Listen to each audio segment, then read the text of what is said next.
kerajaan dalam hati yang bersam. Hembuskanlah Roh Kudus dalam hati yang duka.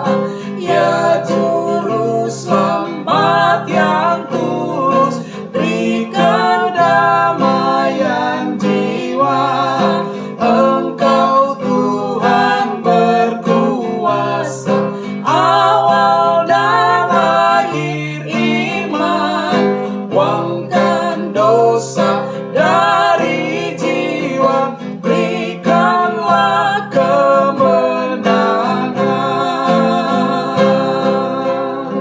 Mari kita tunduk kepala dan kita berdoa. Tuhan di surga, Allah dan Gembala kami yang baik, kembali lagi pada jam saat ini kami akan belajar firman-Mu. Kiranya tuntunan kuasa Roh Kudus akan menjadi bagian kami mengerti, kami dikuatkan, dan kami akan dimampukan untuk menghidupkan dalam kehidupan kami. Inilah doa dan sembahyang kami, dalam nama Yesus kami sudah berdoa. Amin. Firman Tuhan kita berjudul Firman Kekal. Ayat tema Yohanes 18 ayat 37 berbunyi demikian. Maka kata Pilatus kepadanya, jadi engkau adalah raja? Jawab Yesus, engkau mengatakan bahwa aku adalah raja. Untuk itulah aku lahir dan untuk itulah aku datang ke dalam dunia ini, supaya aku memberi kesaksian tentang kebenaran. Setiap orang yang berasal dari kebenaran mendengarkan suaraku. Mari kita ikuti akan penjelasannya. Kristus adalah guru terbesar yang pernah dikenal dunia. Dia datang ke dunia ini untuk memancarkan cahaya terang kebenaran, agar umat manusia dapat memperoleh kelayakan bagi surga. Nah, untuk itulah aku datang ke dalam dunia ini, supaya aku memberi kesaksian tentang kebenaran. Dia datang untuk menyatakan karakter Bapa, agar orang-orang dapat dituntun untuk menyembah Dia dalam roh dan kebenaran. Nah, kebutuhan umat manusia akan seorang guru ilahi diketahui di surga. Kasihan dan simpati Tuhan dibangkitkan demi manusia, jatuh dan terikat pada kereta perang setan, dan ketika genap waktunya tiba, Dia mengutus anaknya. Dia yang ditetapkan dalam dewan surga datang ke dunia ini sebagai pengajar manusia. Kebajikan Allah yang melimpah dinyatakan melalui memberikan Dia bagi dunia kita. Dan untuk memenuhi kebutuhan kodrat manusia, Dia mengambil kemanusiaan ke atas dirinya sendiri. Yang mengejutkan penghuni surga, firman yang kekal datang ke dunia ini sebagai seorang bayi yang tak berdaya, sepenuhnya siap. Dia meninggalkan istana kerajaan dan secara misterius bersekutu dengan manusia yang telah jatuh. Nah, ketika Kristus meninggalkan kekuasaan tertingginya, dia mungkin dapat mengambil ke atasnya kondisi apapun dalam hidup yang dia pilih. Tetapi keagungan dan pangkat bukanlah apa-apa baginya.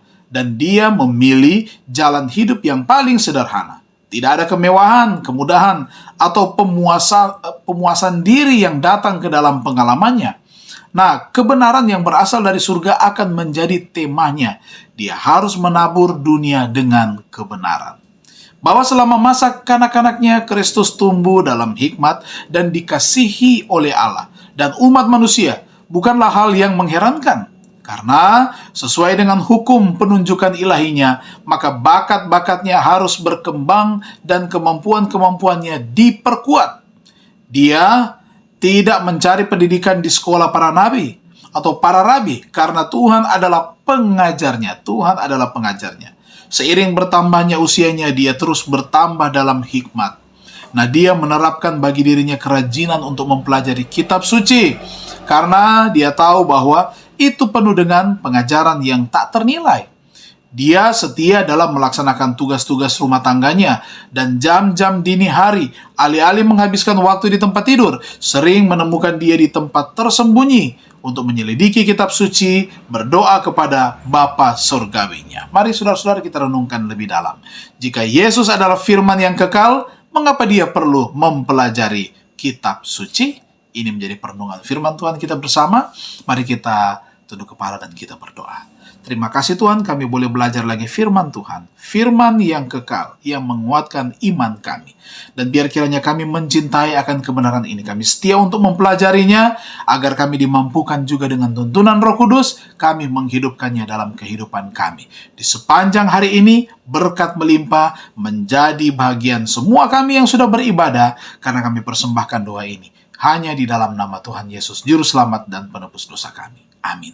Tuhan Yesus memberkati kita semua.